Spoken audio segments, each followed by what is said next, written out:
and welcome to my craft room. My name is Angela Sear, also known as the Crafty Stasher, and I'm going to be starting DIY paper crafting videos soon, so I thought I'd start with the craft room tour. So my son's behind the camera. We're going to try to pull this craft room tour off without any editing. And I guess we'll just start right here with the way I store my punches, which would just be in a hanging door. It's actually a shoe organizer that would be hung over the door, but it's just perfect for the sides of these units. So I have one here and one on the opposite side. They're really good for these hard to store Fiskar punches. So if I didn't have them in here, they'd pretty much just be in a drawer, and it'd be kind of hard to find them all. Up here on this first unit, I just store loose ribbon in large antique glass pickle jars.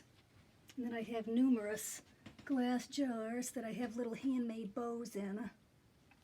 And I have a ton of project boxes, which this is part of my wood-mounted rubber stamp collection. I think I have 49 of these, and I did label them. I don't really like labeling things. I just don't like the looks of it. Kind of funny, but I had to, because it was pretty much, I mean, like what's behind door number 1, what's behind door number 20. I couldn't find anything, so I had to label them. See, I have 49 of them. And I will show you quickly. I'll show in the side of one here. This would be little flower stamps, and I just put a thick piece of chipboard, and it just acts as like a little tray. Then I can double layer them. So that's a quick little tip.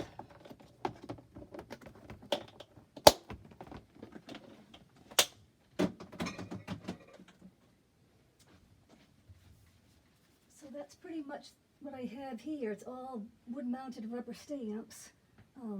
I guess I'll go to the drawer units. I used to have these on the floor stacked in 4 rows of 18 because I have 72 drawers. And this unit was originally out in the hall, but I really wanted to get these wood-mounted stamps in my craft room. So little by little I started breaking up these units, and I put this section up here, and then I put, which would be behind you, these sets of 2. Because I thought, months ago, I'll come in here every once in a while and just sit and wonder, what can I do to improve this craft room? And I had origami organizing units on either side, and all of these jars were up here. And one day I was sitting here looking up, and I thought, I wonder what that would look like if I took those paper towers and put them up high. And I really, honestly, I thought it was the strangest thing I ever thought of. And little by little, they got broken up and around the room, and I thought, I'm going to do it. I'll at least try it. And they're perfect. They actually work. They look good. So it kind of goes with the industrial look, to organize from floor to ceiling. We're already using industrial shelving. We might as well. So, and that's really how I have organized in here. This room is just shy of 8.5 by 16 feet. So I need every space I can get. I'll show you what's behind here quick. This is just a little box that I keep vintage ribbon in.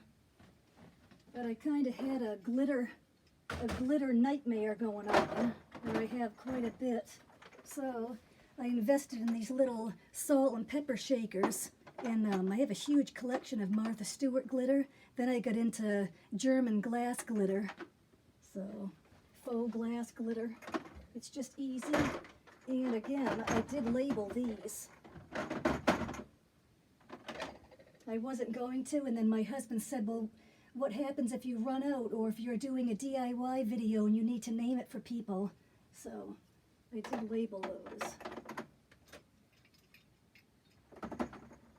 Little doodads stashed everywhere.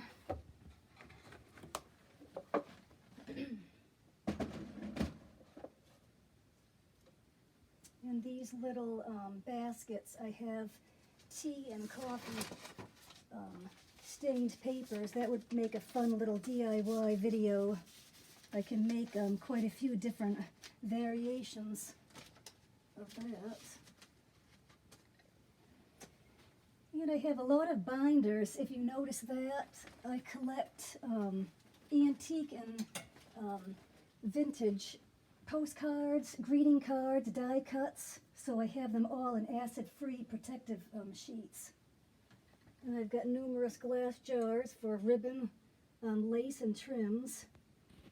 Little glass jars with buttons, seed beads, little flower stamens. I have my collection. This is, I guess I do still have a little bit of embossing powders still in the little tiny containers, but it's just easier to work out of something that's bigger and flat like that. I don't know if you want to show this little shelf. I had my husband make me a little shelf for buttons, and I have little flour soft in these containers. Up on the top of this rack, I have just like rolls of Christmas ribbon, and then cards with lace, which this was fun to do. I had so much lace that I used a little, like a store punch, and put pretty little paper on that, and it's really a nice way to organize. And then my collection of Martha Stewart punches, I do still have a few more. This is from Stamp and Storage, which was originally for storing ink pads, but I don't know, I found it kind of like a nightmare, so I ended up taking out the little dividers, and I just used it for handmade tags, blank cards, and little card layers, and it works better for me. So, and then I have this has been many different ways, but right now I'm using it for blank cards. Even little ones that I've got little embossed papers on that I've inked. And this unit right here, I had so many of these little iris containers that I just couldn't take those cases anymore, so I had my dad make this for me, and then that worked so good that I had him make a smaller one.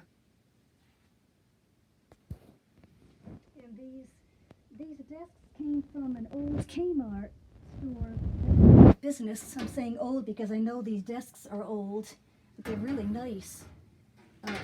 These are the handiest pull-out tables that I could ever tell anybody about. They really work great when the floor space isn't really too wide in here. It's like having 4 extra tables, so they get used a lot. And then I have little file drawers in here that I'll put numerous things in. That really helps. And I store in these drawers, I still have a few punches. The other ones are out in the hall. I will store my 12 by 18 cardstock. So all of these top drawers all have cardstock. I'll have little trays above, but I know what's under it, so that's kind of a craft stash and a half. Something that I found that when I'm using the bottom of the boxes for something and I don't need the lids, I'll take the lids and turn them into trays. So that works good. And up here I have a lot of wallpaper books. You'll see these used in upcoming DIY videos. So I would recommend to anybody watching, if you can get yourself to one of your local wallpaper and paint stores and ask, call, walk in, just ask if they have any discontinued wallpaper books, and if they do, they'll gladly give them to you. If not, they'll literally throw them away. So, just miscellaneous things up here. I have embossing folders, stamp sets, and the same thing down here, which we'll get into again in upcoming DIY videos. I do have a Brother Scan and Cut, a Cricut machine, and numerous little die cutting machines, and the Gemini.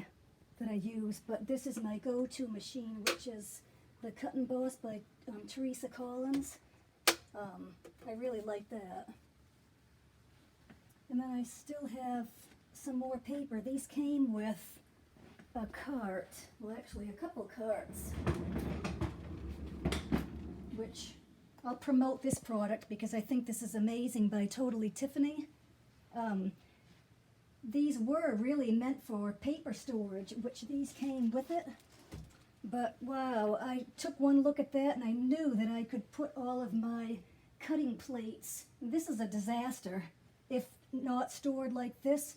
They were just leaned up on the floor, they'd fall over. I really didn't have any place to store them, and that took care of all the clutter. So I would highly recommend that product by Tiffany. I would highly recommend this product, which I have 3 of these in the little stadium arrangers. I mean, it's effortless to store, to organize your things. It's perfect. So, highly recommended. And that you can find right at HSN. I think they sell out of this quite often, but it will come back in stock. And then here, when this storage did not work for me at all, it was very aggravating. The little stamp pads like this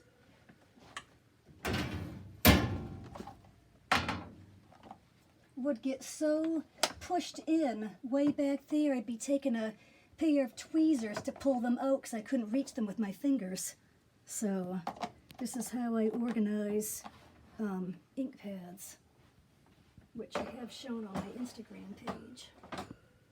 And numerous. I still have more wood-mounted rubber stamps.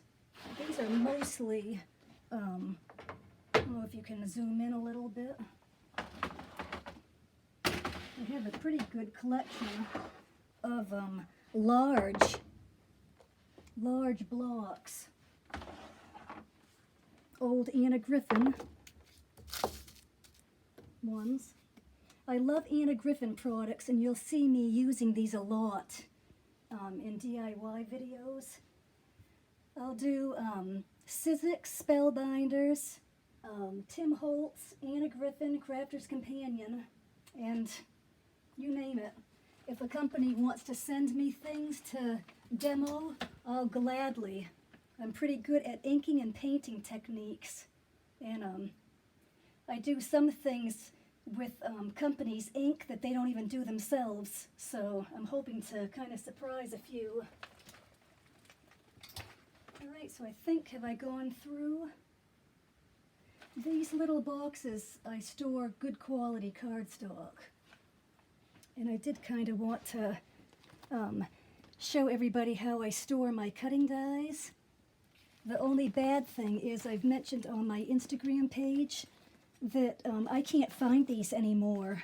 So I'm trying. I've asked one company if they would make them. I never heard anything back. And went to another company. So we'll see if they make them or not. But this is the easiest storage, and it's so elegant. And I've got a little Joy Mangano hook with a little split ring.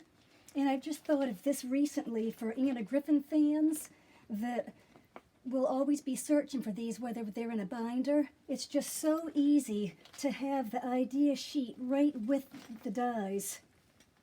So that's, and these little units, the big units, are so nice to hang things on. So you can see there, if a company was to make these, they could also make them with a little bit of deeper pockets for some, and that would work perfect. But all of these, I mean, I've got numerous. It would go on and on. So you can see I'm a huge Anna Griffin fan, because they're all filled with Anna Griffin dies. But I do have Crafter's Companion products too. And these are really neat because it was almost like Sarah Davies knew. The little cards just perfectly fit in the pockets. So it really looks like a boutique. It's amazing. And I'll get into more of my stashes in DIY videos, but I do have more Crafter's Companion products than what's just hanging there, because I have a lot of the Create a Card dies and other dies I have in these little holders, and stamps and dies. Alright, well, I'm thinking that just about wraps it up.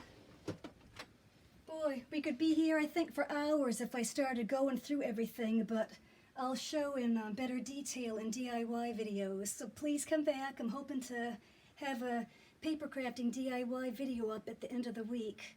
Thank you for watching. Bye-bye.